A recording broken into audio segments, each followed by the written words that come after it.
And thank you very much, American lady. And then I'd like to welcome Holly to talk to us today. Thank you. Right, hi guys. Thank you very much for coming to listen to my talk. I'm just going to see if I can share my screen. Can everybody see my screen? My lovely, lovely shells. Okay. Okay, so I'm here tonight to talk to you about what I did my master's dissertation on, which was looking at the marine mollusk assemblage from the Cairns.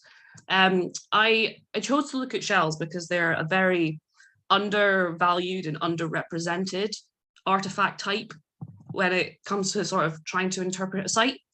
And I chose the Cairns to look at because I knew it had a substantial shell assemblage, but also I have a soft spot in my heart for the Cairns because it was my very first excavation as a student and I've been obsessed with it ever since. And it's just an incredible site. So it seemed like the best choice. So the main aim of my project was to look at the shell assemblage and see what they can tell us about diet, exploitation levels, function and ritual. Now, I know a lot of you here will have been to Brochtoberfest in the past or have been to the previous talks from this week. So you'll likely know all about the Cairns. You'll be just specialists in it by now. But for the benefit of the few people that I definitely guilt tripped into coming tonight, I'm going to do a little intro to the site. And I mean, I'm also a little bit obsessed with the site, like I say, so it's always nice to talk about it.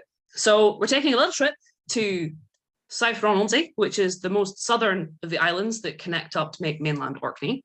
Specifically, we are going to Winnick Bay, which is this beautiful bay you can see in the picture on your right. Now, this landscape is chock-a-block full of archaeology that spans the entire length of prehistory from Neolithic all the way through the Iron Age. But we are focusing about 500 meters up what I can say from experience is a very steep hill where the site of the Cairns sits. Now, these beautiful aerial photographs were taken by one of our site supervisors, Bobby Friel, and as you can see, the site is huge and pretty impressive. The site is dominated by this very thick-walled Atlantic roundhouse. I think you should be able to see my mouse just here. So it has a number of iconic features that you get from a broch, such as intramural staircases. You can't quite see it, but it is running up the inside of this wall here. It runs in a clockwise direction. And it's also got a number of cells that have sort of been cut into the inside of the wall. I remember the very first site tour I ever went on when I started digging, when I was just a little 18-year-old undergrad student, when our site director, Mark Carruthers, told us that the cells were like bites that have been taken out of a donut. I can't imagine why that metaphor stuck with me, but anyway, so the broch does have a tendency to grab the eye, but there are a number of other features on site that are also worth noting, and they're a little bit clearer on this map here. Now, as I mentioned several times, the site sits on a very steep incline, so the broch has been built on an artificial revetment that has been cut into the hill to provide a level surface to build up. The site is also enclosed in a substantial ring ditch, so there's a huge amount of planning and work that has gone into the creation of this site. So the broch was occupied from around the 1st century BC until sometime in the mid-2nd century AD. Now, I'm hoping I've got these dates right, but there is a lot of radiocarbon dating going on at the moment, so some of the dates from the site do shift a fair bit. But if Martin is out there, I don't know if he is, hopefully he'll be able to correct me at the end if any of my dates are wrong. Anyway, when the broch came to the end of its life, its initial use, anyway, it was purposely dismantled and put out of use by being backfilled with rubble. The exact reason behind this is still a bit of a mystery. However, that was not the end of the life at the Cairns. After this dismantling, an underground passageway or souterrain was constructed reusing the blocked up entrance passageway of the broch, which is just here. So this is the entranceway of the broch that was blocked up, and then the souterrain was built reusing that. The exact function of these structures isn't fully understood, and the debate around them is a complex one. But the current popular theories is that they were either for storage or had a more ceremonial use, or both. Function and ritual are often one and the same in prehistory as they are today. Other areas of note that were also built after the broch was put out of use is structure B and structure C up in the top here. They were built reusing aspects of the broch wall in their construction. There's also a substantial, what we call a broch village to the, I guess, sort of southeast, which was likely used for various functions throughout the occupation of the site, so stretching right from the early Iron Age right through to the late Iron Age. Now, that is a very basic level description of what is an incredibly complex and fascinating site, and it in no way does it justice. So I would recommend, if you are interested in learning more, go onto the OAS YouTube channel. They've got other videos, some of them by Martin himself, that do just go into detail about this amazing site. But tonight, we're going to be looking at very specific artifacts, so I will get into that, or I will be rambling all night. So here to talk to you about the marine mollusk assemblage. So this is a representation of the marine mollusk phylum, or its natural family. So it's kind of like its family tree. Now, most of the branches of this family tree aren't relevant because a lot of them don't survive in the archaeological record because they don't have shells. In the case of some species such as cephalopods, so your octopus and your squid, there is the potential that part of them could survive because their beaks are made out of a material called chitin, which is very similar to the same material that shells are made out of, but it's significantly more fragile. So they do preserve in ideal situations. For example, the Robert Rendell Shell Collection at Stromness Museum has a very beautifully preserved squid beak in it, but you would have to have very favorable conditions on an archaeological site to have any trace of them. So I think, yeah, you'd have to be very, very lucky. So the two branches of the family tree that are relevant are your gastropods, which includes your species like your limpets, your dog whelks, and your periwinkles. The easiest way to identify gastropods when you're looking at marine mollusks is that the animals live in a single shell, usually some sort of spirally shell. They look a bit like your actual snails, so they live in a spiral shell. The other branch, which appears in the Cairns assemblage, are your bivalves, so species such as your mussels, your scallops, and your razor clams. As the name implies, bivalves have two shells connected by a hinge, which allows the shell to open and close. Most of these species are filter feeders, so they eat by filtering water through their two shells and eating plankton out of the water as it flows through, whereas gastropods are grazers, so they eat seaweeds and stuff off of the rocks.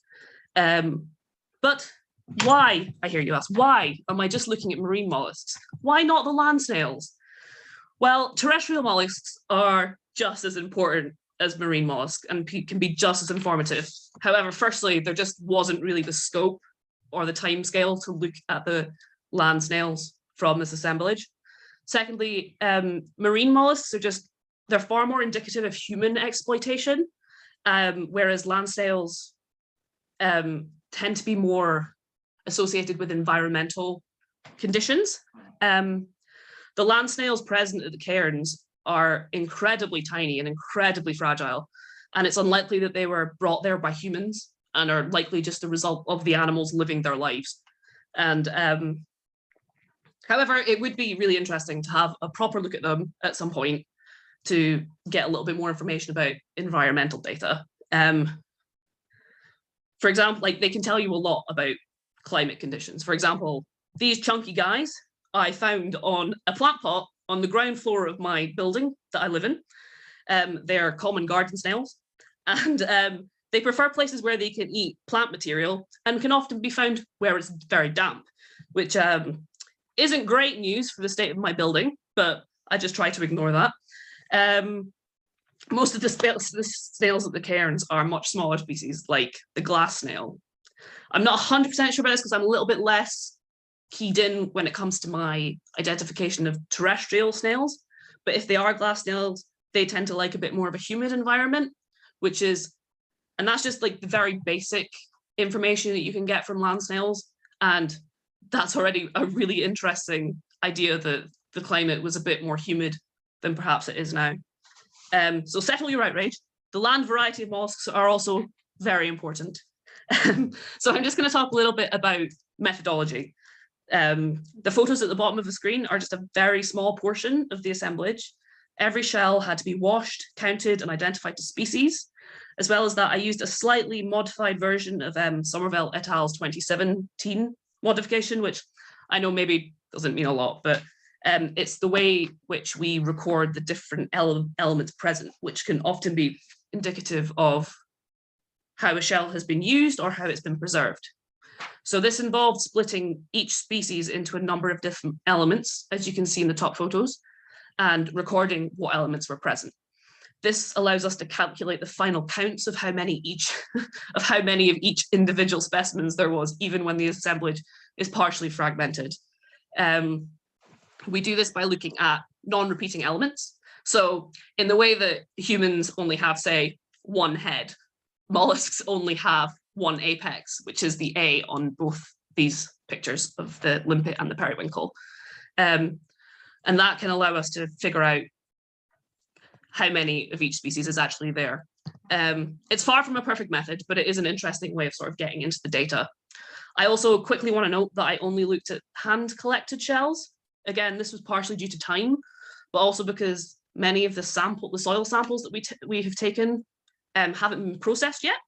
And it's highly likely, in a lovely way, that there's probably a lot of nice, juicy shell information still to be gained for once they've been processed. So it's always nice to have something to look forward to.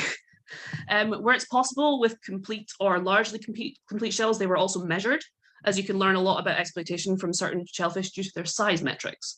So for your limpets, we measured them width, length, and height. And for periwinkles and other coiled shells, we did height and width. So in the end, we had a total of 28,367 individual shells, which still boggles my mind and is likely one of the largest shell assemblages that has been looked at in Iron Age Scotland. And we aren't finished digging yet, so this will likely increase. And the assemblage breaks down as such.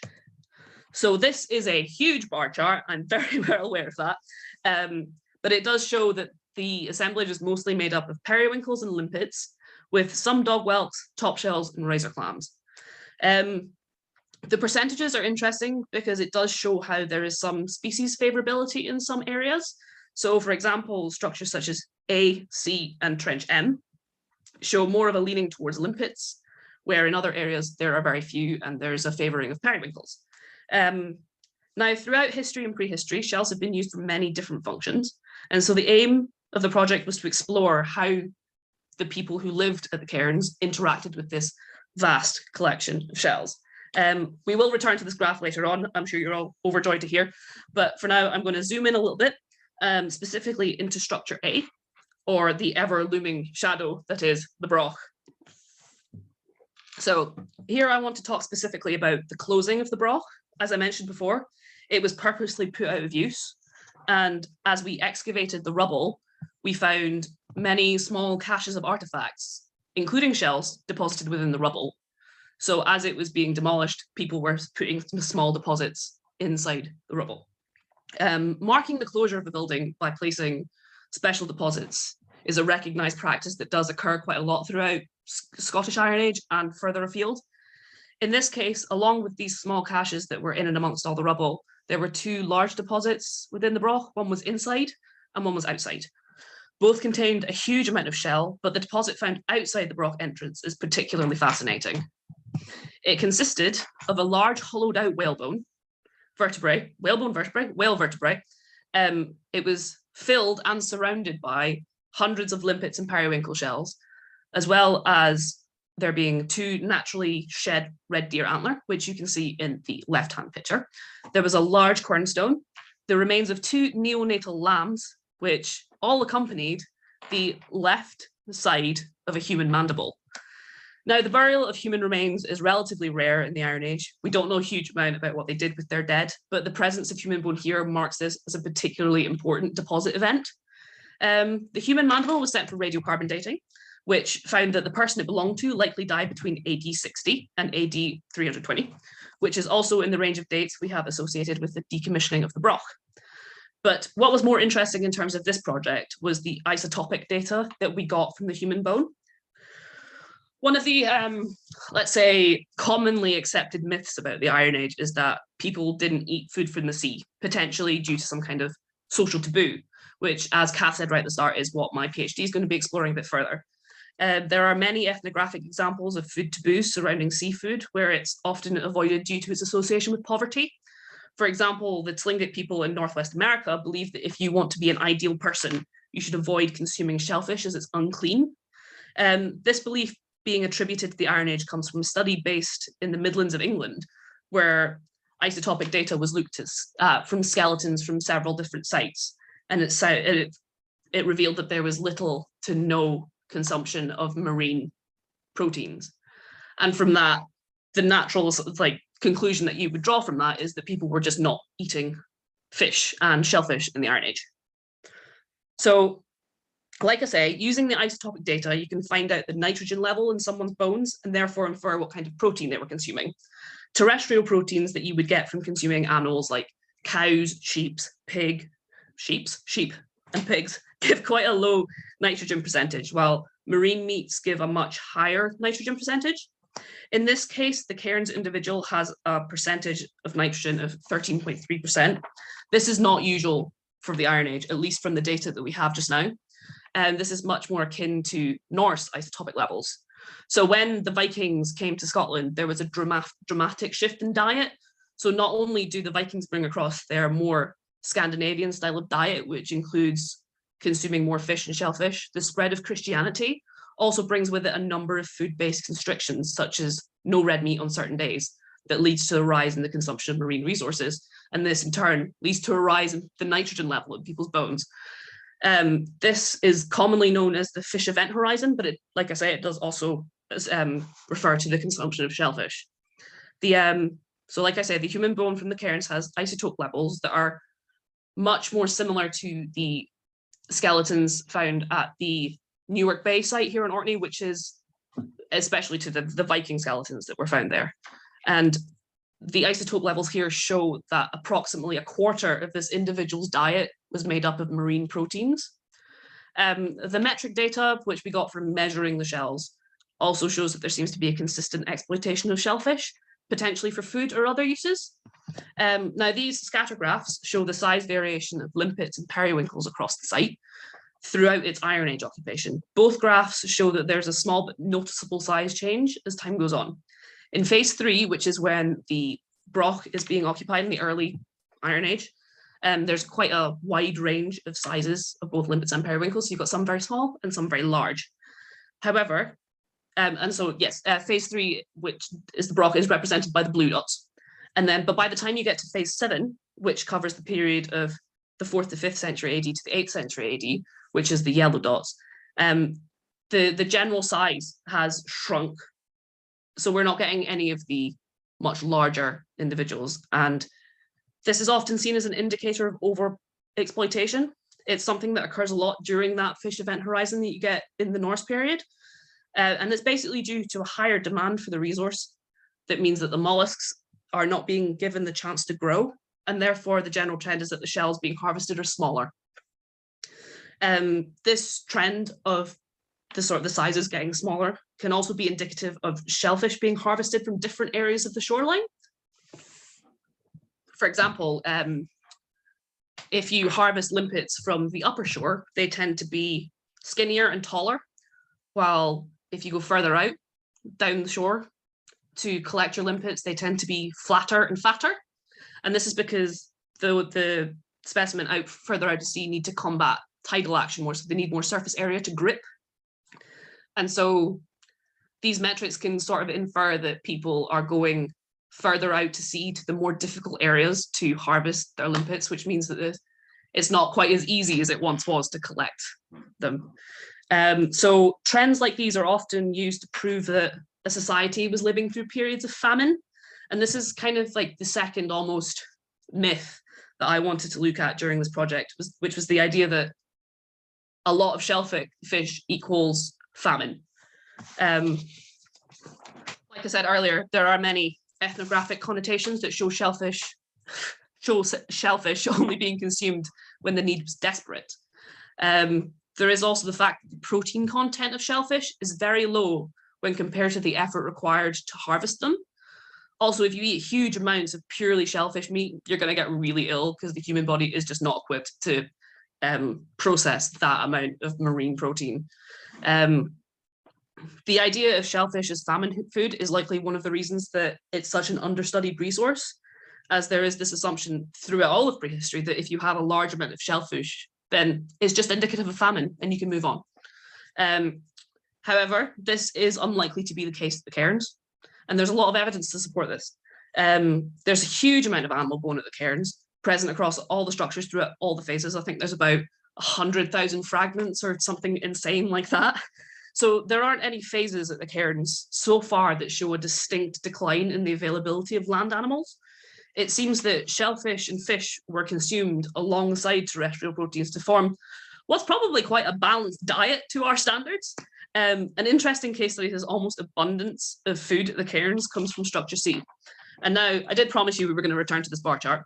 Now, if you'll notice quickly that I've created this bar chart using the percentages of each species from each structure, which is interesting in some ways, but at a glance, it can be misleading to the quantities of shellfish in each structure, because if you look at the table below, some of the structures have huge amounts of shellfish and some only have a couple, but the table does make it look like there is a sort of consistent level across everywhere. But I did this because if you do just the pure counts, a lot of the data gets masked because it ends up looking like this. A huge proportion of the shellfish assemblage from the Cairns comes from structure C. And trying to put that into a bar chart that wasn't using percentages was just not happening because you just lost all of the detail from anywhere else. So structure C is up to the north, just up here. I mentioned it earlier. Structure C was occupied and used during the 4th, 5th century AD to approximately the mid-8th century AD, so post-Broch. And like I said, the structure reuses some of the thick Broch walls in its construction. It's currently sort of referred to as the workshop or the smithy. There's evidence of the remains of a grain dryer, a formal hearth, a huge quantity of heat-affected material. There's also the presence of bog ore and metalworking materials, including various molds for creating decorative metal pins. There was also a beautiful cache of long-handled bone combs found that were likely used for weaving. And so structure C is almost like a busy hub of industry and craftworking.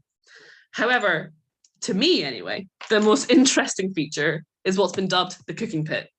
This pit, which you can see beautifully half-sectioned in that left-hand photograph there, is like the remains of what was a single event of deposition, possibly a feasting event. The deposit within this pit tells an interesting story.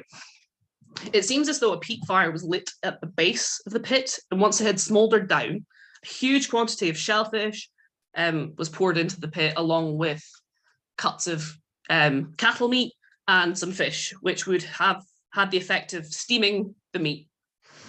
Roy Towers, our wonderful pottery specialist here at the Archaeology Institute, excavated this feature and noted in his recording that it's very similar to a traditional process still used in New Zealand today. And he suggested that the fish and the pieces of cow meat were used to flavour the shellfish, or potentially vice versa. The shells themselves, as well as the bone, have no evidence of burning on them, so it's likely that steaming was the way in which they were cooked. And I think this deposit really hammers home that idea that shellfish doesn't always equal famine food, because a huge feasting event is not something you do when you're starving. After the feasting event had concluded, it seems that all the shells and the bones were put back into the pit. Many of the limpets were stacked one on top of the other, like poker chips, which you can see in the right-hand photo. This is only 2, but there were stacks of maybe about 6 or 7 limpets. It was remarkable that they survived like that. The calculation using the non-repeating elements that I spoke about when I was talking about methodology shows that there was approximately 3,418 individual specimens consumed as part of this feast. That's a lot of shellfish, and a significant amount of effort will have gone into harvesting them. The sizes in the pit also have a bit of range, with both small and larger specimens, which in this context shows that those doing the collecting were more focused on quantity rather than size. So the assumption is that larger shellfish equals better quality of meat. This was not the aim when collecting the shellfish for this feast. They just needed a lot to feed a lot of people, I think. Yeah, like I say, basically they needed a lot of shellfish fast and they weren't picky. So that's more indicative of a large-scale single event. The other possible interpretation that we did look at for this pit was that the animals were being used for bait. It's a common use of shellfish even today. You can bulk buy vacuum packed limpets on the internet for about £4. And they're good for catching fish such as cod and bass and wrasse. The easiest way to release the animals from the shell is to boil or steam them so that they can then be hooked onto your fishing line. The other way, which is quite a traditional method in the Northern Isles, is to create a mash, which you then spread on the water, which makes all the fish come up to the top. This would be a potential explanation for there being so many shells, but it doesn't explain the presence of the other animal bones. And also, to my mind, like I have mentioned many times, because I like to complain about how steep that hill is, it would take a lot of effort to carry that many shellfish up the hill to the site, which would not have been an easy task when the bait could have easily been prepared on the beach. However, when I first started talking about the idea that I thought it was a bit unnecessary for them to drag the shellfish all the way up to site, I was reminded that I can't really apply my own logic and beliefs onto these practices, as the people in the Iron Age would have had their own rituals and practices, which are very different to the type that I would understand. So if it was a bait pit, they could have potentially had a ritual that required them to take them back to the site to process them there. However, given the presence of the other animal bones and the way in which the deposits were formed, as well as the deposition of the empty shells back into the pit to potentially signify the end of the use of the pit or the end of a single event, I think it is more indicative of feasting rather than bait processing. Also interesting that we've got in terms of diet is it's not just human diets that are represented in the shell assemblage. Oh, there you go. There's a nice pie chart that shows down the breakdown. I forgot that was there. Yes, so lots of limpets, lots of periwinkles, as to be expected everywhere else. 18,637 fragments, which does break down to about 3,000 individual species. As I was saying, it's not just human diets that are represented in the shell assemblage. We've got, these are two examples of what were hundreds of shells that have these very distinct markings, which appear to be those that would have been left by the teeth of a rodent. When I first saw these, my immediate reaction was to go rats. There was an article on the BBC a few years ago where some people in Cambridge were very worried that the rat population was going to boom because they developed a taste for the mussels that were living in the river. So with that on my mind, naturally, I thought rat. But after doing a little bit more research, however, I found that rats weren't introduced to Orkney until the very least probably the Middle Iron Age. And so the culprit is much more likely to be this chap. Now, this is the Orkney vole. This particular specimen of Orkney vole it currently inhabits at Scarborough, and Kath very kindly provided me with a picture of him. I don't know if he has a name. I'm sure he does. I hope he does. But the Orkney vole has been present on Orkney likely since the early Neolithic. I think it said they arrived with farming settlers from Belgium, I think was the last paper I read was about them being from Belgium. There were also some vole bones present in the animal bone assemblage, so it's quite likely that they were scampering around, gnawing on leftover shells. Alongside this, the Cairns also has a fairly substantial cork-light assemblage, which, for those of you who don't know, is preserved feces. Unfortunately, or fortunately, I'm not sure which, I don't have any photographs, but a number of them had what is likely fragments of shell within them. I believe the current thinking is that they were animal feces, at least I hope so, likely dog, because as I'm sure you know, dogs eat pretty much anything. So the ideas around the consumption of shell food in the Iron Age are fairly complex, pretty interesting. However, their function in society is not limited to being a food source. Shells played a variety of roles in Iron Age life. In some cases, they played a number of ceremonial or ritual functions. Now, I know the word ritual has a lot of negative connotation when used in archaeology today. However, it is likely that it was a huge part of Iron Age life in a way, in a similar way as it is now. Rituals play a huge part in our lives. It's likely that it played a huge part in their lives as well. An excellent example of shells being used in a ritually important way is in a feature associated with the souterrain.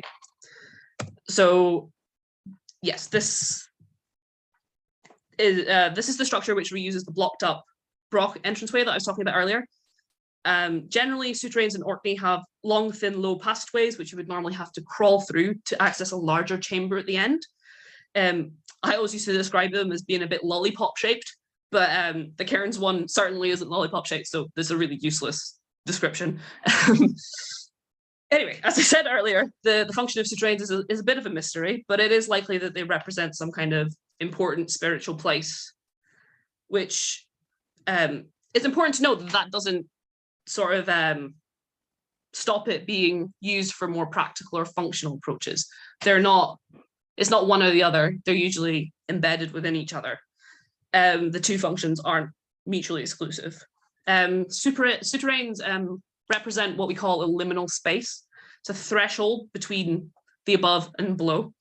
In a similar way, shells can also be described as being liminal, as they're associated with the beach, which is also a threshold between land and sea. The areas between the known and the unknown, or the tame and the untamable, I guess, these are usually quite ritually significant places in prehistory. And one of the theories about souterrains is that they may have been used in sort of coming of age rituals. So where you would potentially enter as a child and emerge as an adult. We have similar rituals today, where we celebrate the end of puberty by allowing responsibilities to the person when they reach adulthood. This is sort of the same idea. This is sort of the changing from one form to another. However, I don't think anyone's going to mind me saying that the feature I'm about to talk about is a little bit weird. So as you can see in the top right-hand corner, these are the huge lintel stones that made up the roof. They're massive and they're really heavy, which I know from experience because I helped move them out of the souterrain when we were dismantling the roof. But as you can see, this is what we think is the entranceway into the souterrain. And the way that the lintels have been laid out is they form this sort of triangular hole over the top through the roof of the souterrain. Above this gap were two broken quernstones, which you can see in these two images, so the top right, the bottom left. The rotary quern was snapped purposefully and then placed in such a way that where the central perforation lined up flush with that hole in the roof lintels, which you can kind of see in that bottom right-hand photo just here. So that's the hole in the roof that was in the previous picture. Then on top of those quernstones was a square setting, which you can almost kind of see in this photo here, that was full of periwinkle shells. So it's already a bit of a weird feature. However, after we dismantled the roof and began to get into the deposits within the souterrain, we found that directly beneath that gap, not only were there some periwinkles that likely fell through from this feature, there was also the soils were very different from the other soils in different parts of the souterrain. They were a lot greasier and were sort of different colors, like reds and almost greens, which sort of led us to the idea that, which Martin already had, but we think something has been drained through the shells into the souterrain. Why? We don't know. It's likely only those who were doing this will really ever know why. But there is potential to test these soils to potentially give us an indication as to what was sieved through the shells into the souterrain. In some of the more morbid discussions about this, the topic of it being sort of animal blood as a libation to the gods or whatever being sieved through the shells has come up a fair few times. And while that sounds really intense, the actions like this are not unheard of in the Iron Age. The site of High Pasture Cave of the Isle of Skye is a system of limestone caves which have evidence of human habitation since the Mesolithic period. But the majority of that activity does seem to come from the early to middle Iron Age. Alongside the evidence of domestic life, when the soils were studied microscopically, they found large quantities of blood had been spilled at the mouth of the cave and around all the internal hearths. High Pasture Cave is also subterranean, and so it shares that sort of liminal setting between the above world and the below world. So it is possible. It's not outside the realms of possibility that the Cairns souterrain would have been potentially the setting for some interesting, slightly gory ritual processes, but we'll just have to sort of wait and see what happens when we have a look at the soils. Now, both the diet and the ritualistic draining of blood into an underground space represents two extremes of the roles that shells potentially played at the cairns, and there are many more uses in between. Something that drew me to looking at shells in the first place was mostly my own personal love of seashells. I'm sure many of you also have a house full of seashells. At least I hope it's not just me. I'm sure that you've been on trips to the beach where you've picked up shells or stones, mostly just because they're pretty. Or if you're in the Northern Isles, for example, there is a tradition of collecting cowrie shells, which are known as Brochtoberfest, because they're seen as being lucky. And Brochtoberfest have a really long history of being worn as charms, which stretches all the way back to ancient Greece and ancient Rome. And there is evidence of people at the cairns in the Iron Age picking up shells without the practical food source within them. One of the simplest ways to tell this is by looking for epibionts. So epibiosis is in the marine environment is where one organism lives on top of another. It's really, really common. And examples of species that do this are barnacles and keel worms. So in this picture on the screen, these are two limpets that have come from the Cairns assemblage. And you can see the sort of swirl markings on the screen, sort of just on the limpets, just sort of here and here. This is the calcareous shell that's left behind by keel worms living on the shells. Like I say, really common.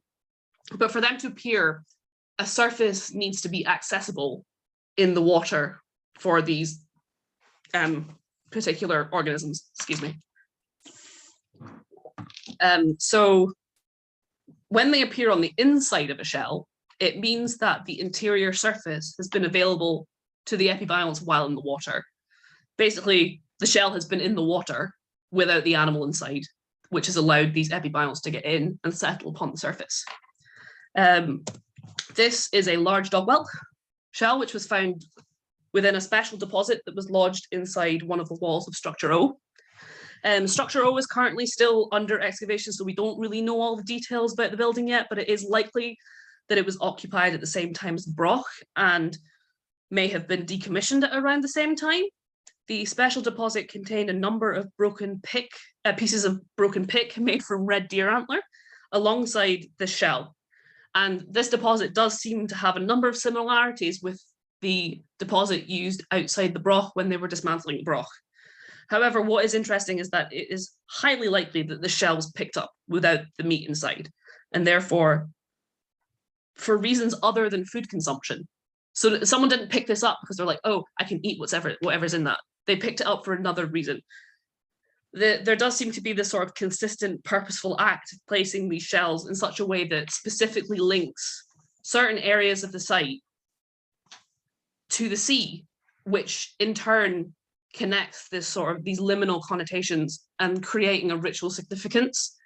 Another thing that can be often indicative of shells being collected without the animal inside is to look for small pierced holes in the shell. I'm sure if you do have a shell collection, you have a look, you will find some shells that have little holes in them. This is evidence of predation. So some species of mollusks, such as dog whelks, are actually carnivorous, and their diet is mostly made up of other mollusks. So they get at their prey by using their radula, which is almost like a tongue, to drill a small hole into the shell of a limpet or a periwinkle, and then they inject the animal with toxins that essentially liquefies the animal inside its own shell, and then the dog whelk will drink it. It's a really lovely, lovely story. So this again can be used to show that shells have been collected without the animal within.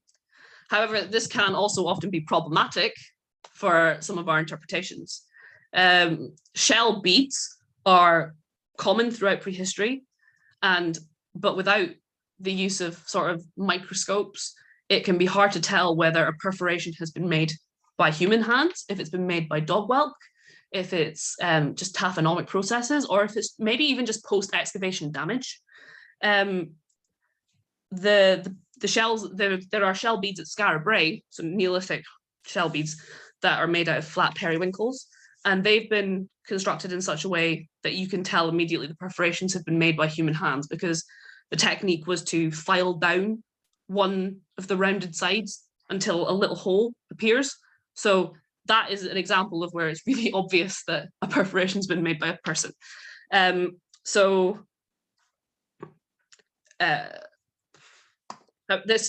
it creates very distinctive work markings from tools as well as one flat surface. So it made it even more difficult to be sure about what was a very exciting find, which was this limpet. When cataloguing the shells, I came across the Cairns' first shell bead. Now, as you can see, the first thing you notice is that perforation. And it is pretty difficult, like I say, without magnification to figure out what created that hole. What indicates that it's likely a bead is actually the wear pattern between this hole and then the lip of the limpet, where it looks as though it's been threaded onto string or a piece of leather potentially to make jewelry, or perhaps something like, I don't know, plucking a modern example out there, wind chimes or something potential like that. There is a lot of evidence for personal adornment at the Cairns. For example, the molds that we found in Structure C and across the eastern extension create these beautiful ring-headed pins. This is a reconstruction that was made by Ben Price a few years ago. And there's also the ever-growing collection of beautiful coloured glass beads. Despite all this evidence, there is still a tendency to imagine that the past was all about survival, when in fact these people were actually just living and feasting and creating luxury goods like intricate metalworking, glass, and even shell beads, just living their lives basically. But that is not the end of the adornment story at the Cairns. Using shells for decorative purposes was not limited to personal adornment, which brings us to this. Breathtaking, I know. It's a beautiful photograph. But there is more to this picture than initially appears. Now, if you'll remember me mentioning earlier that within the broch there are a number of cells, like bites, having been taken out of the walls. The two cells in the southern section of this broch, these two at the bottom, A1 and A3, are nicknamed the yellow cell and the red cell. This is because the walls of the cells were lined with coloured clay, one yellow, one red, almost as if it was an act to visibly separate them from the rest of the broch, and because there isn't any evidence of this occurring elsewhere in the broch. This photo is a part of the wall of the yellow cell. Now, a lot of the clay had slipped off of the walls, so it'd taken all evidence of this away. But with a little PowerPoint magic, you will see why this is so exciting. Basically, the limpets have been pressed into the wall, into the clay on the wall in a diamond pattern, almost to form some sort of Iron Age wallpaper, which would not only separate the cell visually from the rest of the broch even further, but also reinforces that purposeful linking of areas of the site to the sea and those liminal spaces. It's, again, also a practice that has endured to this day. I mean, there are buildings across the country that are popular tourist attractions because of their shell decorations. I believe there's a building in Kent that is a shell grotto that is now a scheduled monument. What is likely is that this diamond patterning of limpets in the wall will have been purely for aesthetic reasons, as there's very little function that could practically be subscribed to it. On some Iron Age sites, it's been theorized that crushed shell has been spread on walls to create a lime wash, but these limpets are whole, so it's unlikely that that was even the case here. So from these examples, it's clear to see that shells and shellfish have played a much more complex role in Iron Age society than simply feeding a starving population. And for just the last part of this, before I stop rambling, I just want to really stress the incredible amount of information that can be gathered from shell assemblages. They have many more uses outside of those which I've spoken about today. For example, mollusks were used in the Bronze Age Mediterranean to create purple fabric dyes, and it's the source of why the colour purple can be associated with royalty throughout history and prehistory. Shells can be spread on fields, yet another practice that continues to the modern day to alter pH levels in the soil, which makes them more hospitable to certain crops. That picture in the bottom is my hand. It's a collection of shells that I picked up from a random field in Orkney last year when we were out field walking, and they've been used for that exact reason, either to alter the pH of the soil or to help alleviate more boggy conditions, because shells will have a tendency to soak up moisture in soils. Even the more outlying species that appear at the Cairns have more information they can tell us and have more implications for the rest of the site. So these two photos at the top is a flat periwinkle and a grey top shell. These are too small to have any dietary worth, and they take effort to collect, So they've not been collected. So it's not like someone's taken a handful of shells. You have to pry them off of their habitat. They're like limpets. They use their large foot muscle to really sort of cement themselves onto their habitat, which in this case, for these two species, is various types of seaweed. So one of the interpretations that this could show is that people have been collecting seaweed and using it for a number of different processes, potentially for fuels of the hearths. It can be used as a fertilizer in crops. It can be food as well, perfectly edible. So that is the way that those outlying species may have become mixed in with the rest of the assemblage. Now, lastly, you may have noticed, or you may not have noticed, that I said at the beginning that there were two families of mollusks that were relevant to the Cairns, gastropods and bivalves. Well, up until this point, I have only spoken about gastropods, and the reason for that is that there is only one single fragment of bivalve that comes from the Cairns assemblage so far. Out of nearly 30,000 shell fragments, only one is not from a gastropod, and it's this fairly small fragment of razor clam, which you can see here on the right. As it stands, the beach at Winnick Bay is the type of habitat that's particularly suitable for razor clams. They prefer sandy beaches as they live burrowed into sand in large communities, burrowed. And the beach at Winnick Bay is a lot stonier. It could potentially have been a bit sandier in the Iron Age, but the fact that there's only one fragment makes me think that that's not the case. However, across South Ronaldsay, there are a number of beaches today that are hospitable for razor clams and likely would have been in the Iron Age.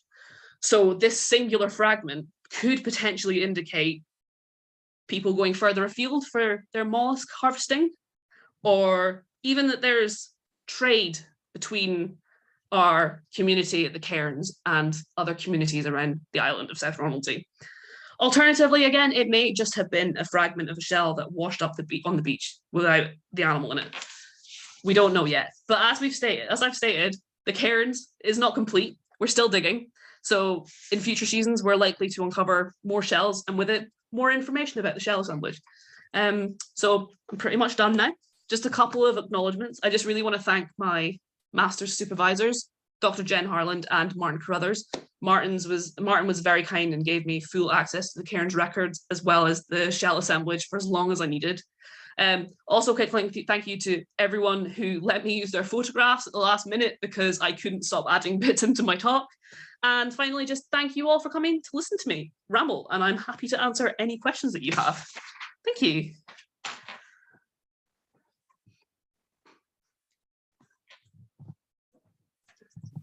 Hello, Holly, it's Val in Caithness. Hey, Val. Hello, darling. Probably an unanswerable question, but I remember as a child going on the beach and picking up shells that had holes in them and using them to make necklaces. Yep. Possibly? Yeah, absolutely. I mean, there is a very real chance that that shell bead that we used, that we found at the Cairns, could be opportunistic. They could have found that shell on the beach with a hole in it and gone, that'll make a nice bead, and strung it onto a string. Very possible. Okay. Thanks. Right. Thanks, Holly. That was fantastic.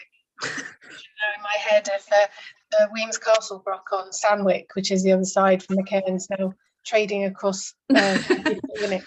Their little boats. Here are my mollusks. So if people do have any questions, thanks Val for asking your question. We just had one pop up. Just wondering if you've been able to compare the marine element in the Cairns Iron Age diet to Neolithic or Bronze Age diets in Orkney. Can't see who that's from, I'm afraid. It's from Duncan.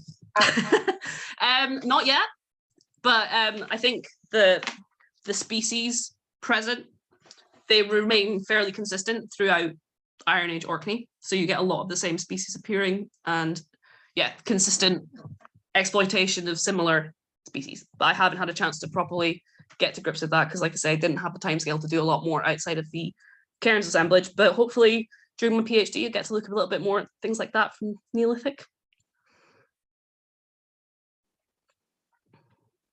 I think Keith has got his hand up there. Are you able to open your mic there, Keith? Or yeah, thanks very much. Thanks ever so much, Holly. Lovely. Really Well, thank good. you. One point you were making about the diet and shellfish has a modern take to it. I say a modern take going over the last 3,000 plus years, and that's Orthodox Judaism. It is verboten. Shellfish in any form is verboten in the diet. So if you were to ever have a Jewish building, an excavated Jewish building, you would never find any evidence of shellfish. So is that a possibility that there's something? Absolutely.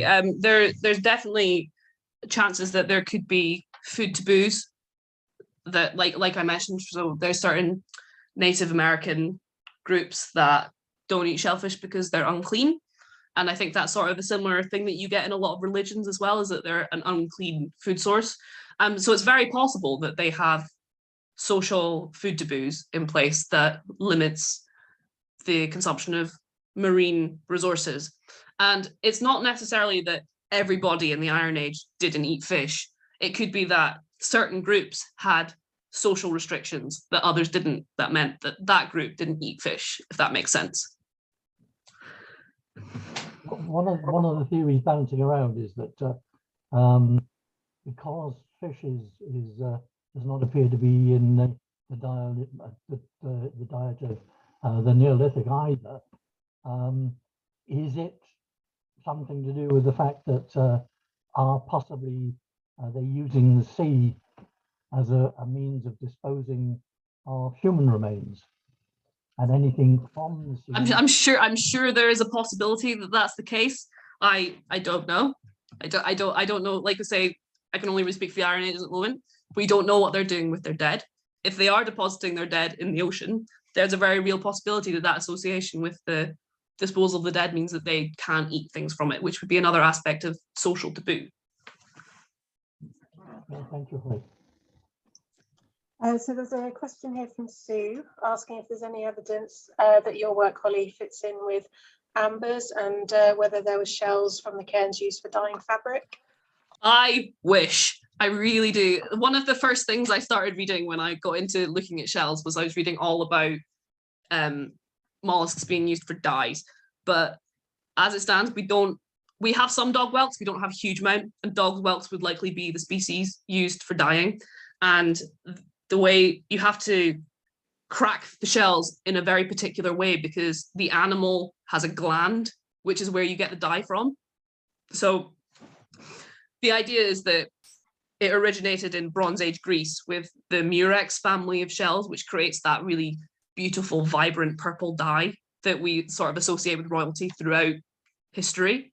But there is evidence in some Neolithic sites, especially on, I think, the southern coast of Ireland. There's a site where they've got a lot of dog whelks that have been broken in a particular way, where they could potentially have been used to create fabric dyes. No evidence of that at the cairns, unfortunately, but I do love the idea of them dancing around in their beautiful glass beads in purple outfits.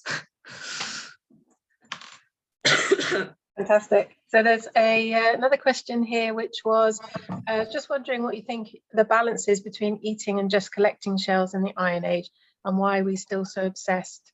Which I mean, you know, I have a gritty bucky jar. I'm sure a lot of other people do. I've got a gritty bucky bowl on the table over there.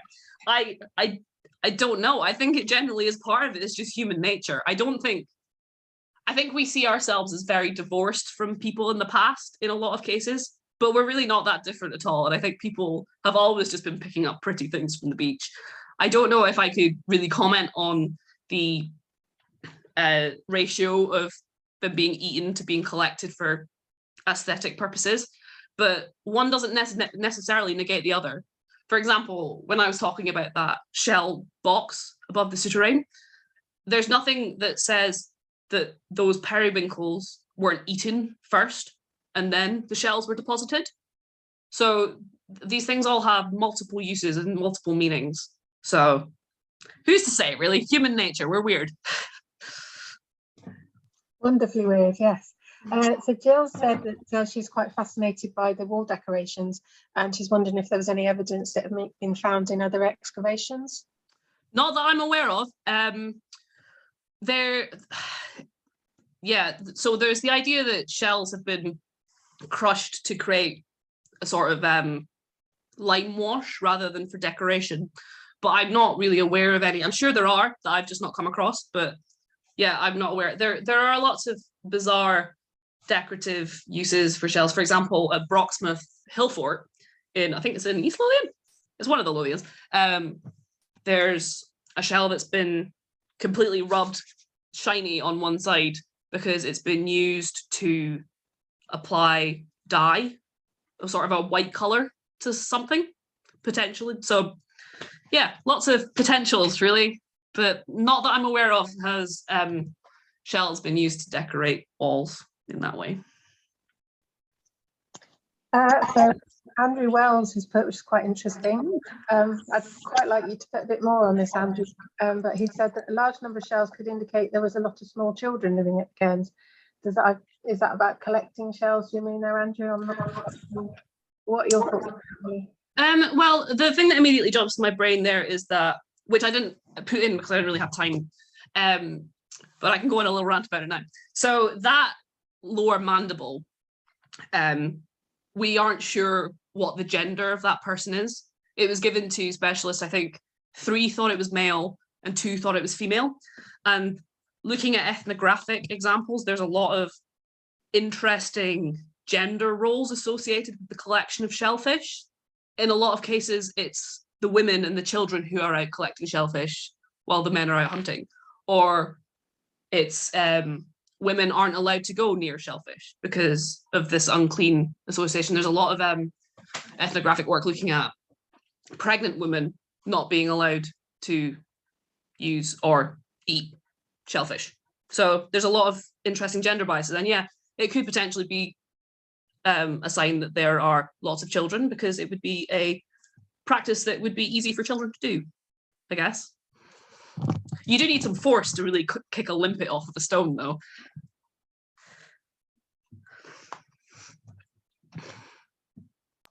Fantastic. I think that's all the questions that we have. If anybody's got any last minute ones that they'd like to ask just before we bring the talk to a close.